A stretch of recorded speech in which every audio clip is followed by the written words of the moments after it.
Eddie Jackson is almost beating him to the end zone. Arcavius Mingo is there. Mingo almost tackled him. He almost did. Mingo's fast. None of the Vikings. And look at Nagy. It felt like oxygen into the franchise, into the stadium. They lose Akeem Hicks late in this game to a hamstring, and it made all the difference in the world because they were doing a number on Dalvin Cook, and then he runs right up the middle.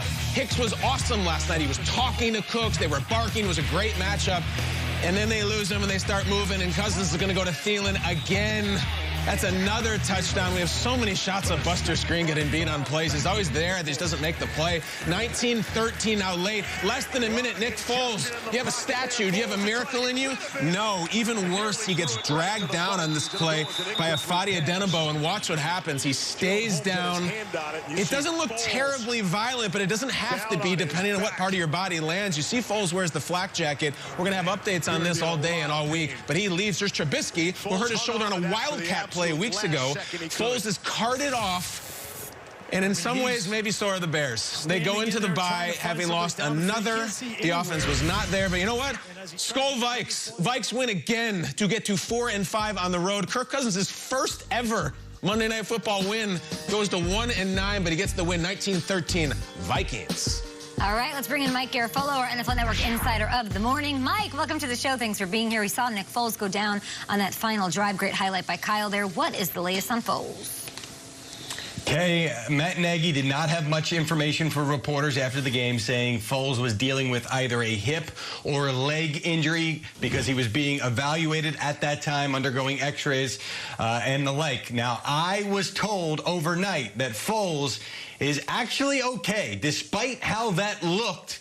Initial tests are extremely positive. There was no sign of a break, according to sources, in the hip. That is the area that they are focused on with Nick Foles. You can see from the replay that is where he lands.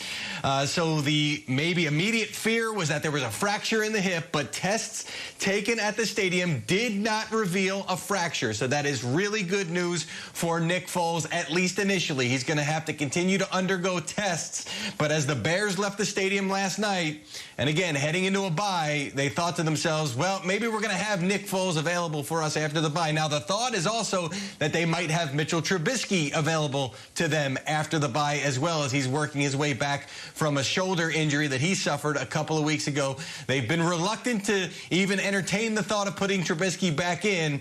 We'll see where this goes for the Bears, but the initial hope is that Foles and Trubisky will be available to them after their bye week. Bears started the season 5-1. They've lost now 4 straight. Thank you so much, Garafolo. Kirk Cousins getting his first career win on Monday Night Football. He's now 1-9 under those bright lights, guys. Nate, what'd you make of that game? I loved it. Shout out to the Vikings. After playing so inconsistent throughout the first part of the season, a couple of heartbreaking losses, some games that I know they felt like they should have won. A few weeks ago, I said that the Vikings are playing as good as anybody. Too bad the season started a couple of months ago. Kirk Cousins didn't play perfect, but he played the game he needed to play. I love some of the graphics that they showed during the game. They showed Adam Thielen and Dalvin Cook and Kirk Cousins hiding behind a bush while a grizzly bear kind of walked in front of them, and they were scared. And I thought that was cute, but it's fitting, though, because they didn't have big games. But in this one, they did. Kirk Cousins made the plays he needed to play. More importantly, down the stretch. I remember one play specifically towards the end of the game. They're trying to close it out, run the clock down. He delivers a ball to Kyle Rudolph. Kyle hits up the sideline, and then he just starts flexing and screaming. Stays in bounds. Yep, stays in bounds, and he's high-fiving his buddies. And the camera was on him for about a minute, it felt like. And I know what that's like. People may think, who cares that Kirk Cousins doesn't win on prime time? He's in the NFL. He makes a ton of money. He's good. Kirk Cousins cares. He was 0-9 on prime time, 12 TDs, 6 interceptions. He knows what the narrative is. He knows what people are saying. And right there in that one moment when he knew they won the game, there was like a weight was lifted off of his back. I don't know, man. It seems like right now, if the Vikings are mathematically in it, after starting this win streak, beating the Green Bay Packers, I'm not going to count them out. Yeah, and they almost beat the Packers earlier in the season. First game.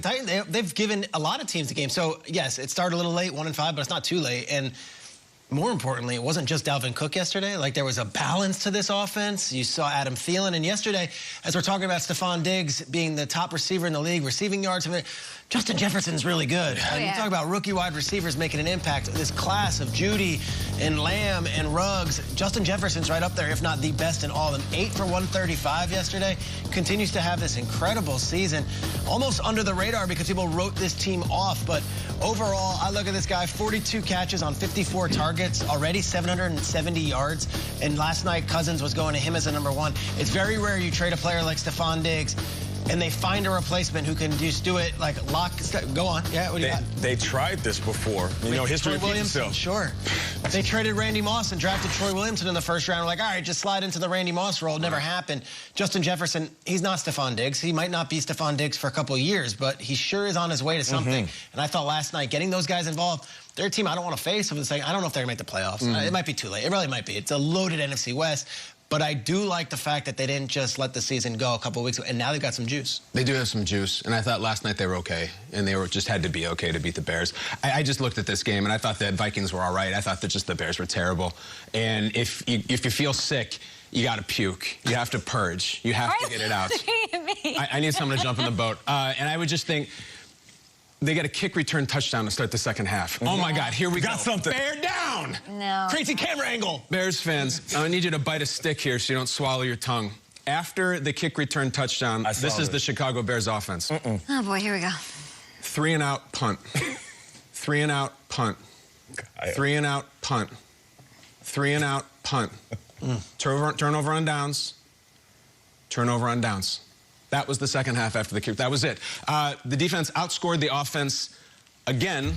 And this is on a night when you're at home, you're on national television, as you will be in your next game. Yep. You had a new coach calling plays. Your Pro Bowl center was back in the lineup. You got a special teams touchdown. You were playing against one of the 2 or 3 worst passing defenses on the planet.